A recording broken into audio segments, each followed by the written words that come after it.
a small, weathered house on the edge of the city lived a young woman named Lila. She was kind-hearted, always helping her elderly neighbors, even though she had barely enough for herself. After her parents passed away, Lila worked as a cleaner in a small cafe to make ends meet. She lived simply, her life a quiet rhythm of work, prayer, and dreams she had long tucked away. One rainy afternoon, while Lila was patching a leak in her roof, she heard a knock at the door. She opened it to find a man in a worn blue jacket holding a package wrapped in plastic. His face was partly hidden by a cap soaked with rain. "Delivery for Miss Lila," he said with a warm smile. Surprised, Lila replied, "I didn't order anything." He looked at the label and nodded. "It says it's from someone anonymous. Maybe a friend?" She hesitated, then accepted the package. As he turned to leave, Lila offered, "Wait, would you like a cup of tea? You're soaked." The man paused, clearly not used to such kindness. "I'd love that, thank you." Inside, over steaming cups of tea, they talked. His name was Arka, a humble delivery man. He listened more than he spoke, asked about her dreams, her life, her struggles, and smiled gently when she spoke of never giving up hope. What Lila didn't know was that Arka wasn't just a delivery man. Behind his quiet eyes hid a story that no one would ever guess, a story of wealth, power, and a decision to live a different kind of life. And that small, rain-soaked package? It was only the beginning. Over the next few weeks, Arka began delivering more packages to Lila's neighborhood. Though most weren't for her, he always made time to stop by. Sometimes it was for tea, sometimes just a wave from across the street. The neighbors began to notice how often the courier with the gentle eyes came around. Some whispered. Lila just smiled. One evening, Lila was walking home from the cafe when she saw Arka fixing an old man's broken bicycle on the roadside. The old man, Mr. Dharma, lived alone and barely spoke to anyone. But Arka treated him like a friend.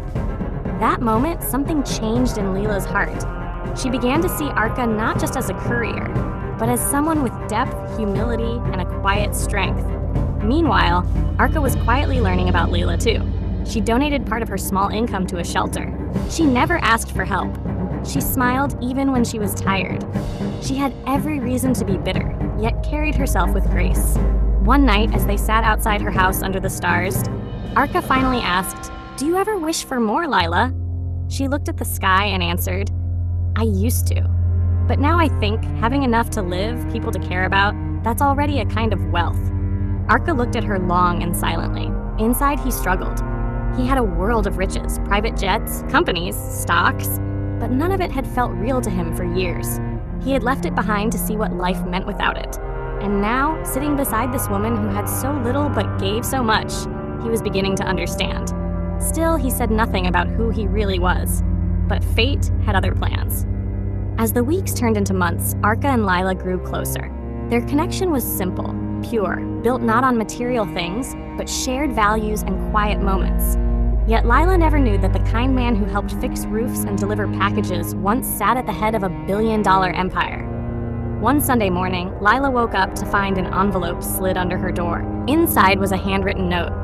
"Come to the garden behind the old bookshop at sunset, A." She was puzzled but curious. When she arrived, she found the small garden decorated with lanterns, old wooden benches, and simple wildflowers. Arka stood at the center, no longer in his delivery jacket, but in a clean white shirt, sleeves rolled up, still humble but strikingly handsome. "I wanted to ask you something," he said, gently holding her hands. "Lila, would you consider spending your life with someone like me?" Lila's eyes widened. "Are you proposing?" He nodded, nervous. "I know I have little to offer. I live simply. But I will work every day to make you happy." She was silent, not out of hesitation, but overwhelmed by emotion. "Yes," she whispered. "Yes, I would." They embraced, the lanterns flickering above them. But as word spread in the neighborhood, some warned Lila. "He's just a courier. Are you sure this is the life you want?" Yeah, she simply smiled. "He's more than enough for me." Arka said nothing. He wanted her to choose him, not his fortune. But the truth wouldn't stay hidden for long.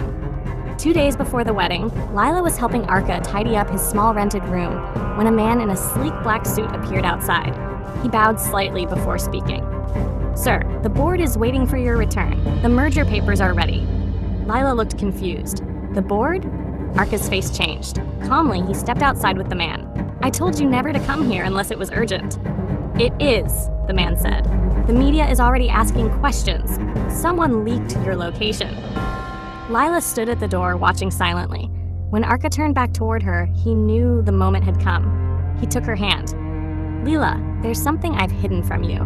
Not because I wanted to lie, but because I wanted to be sure. I wanted to know if someone could love me, without the name, the power, the money."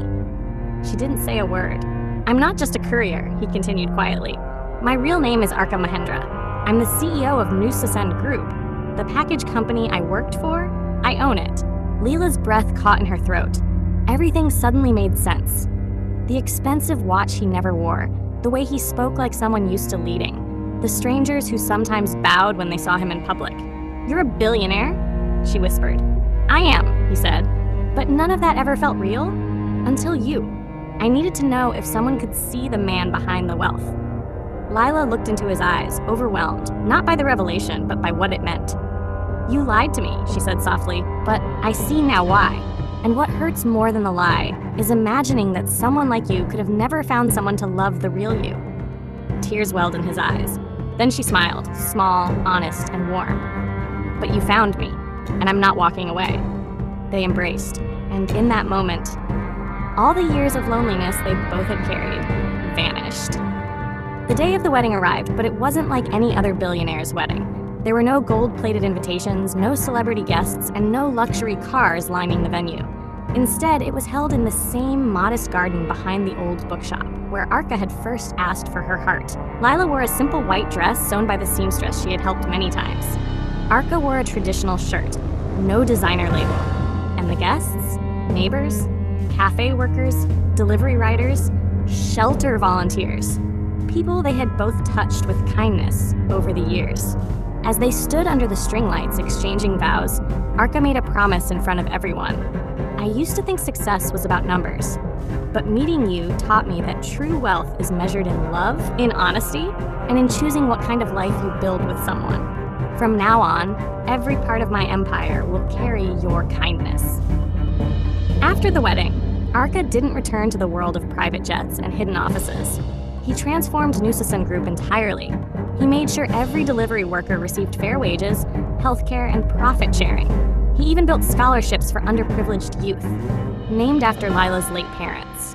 Lila continued volunteering at shelters and teaching young girls how to read. Despite being married to one of the richest men in the country, she never let go of who she was. And together, they became more than a love story. They became a living legend. A tale people told in markets and cafes, a modern-day folk story whispered from parent to child.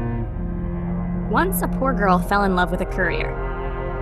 But the man she chose was not poor, only humble. And because she chose love over luxury, the whole world became richer.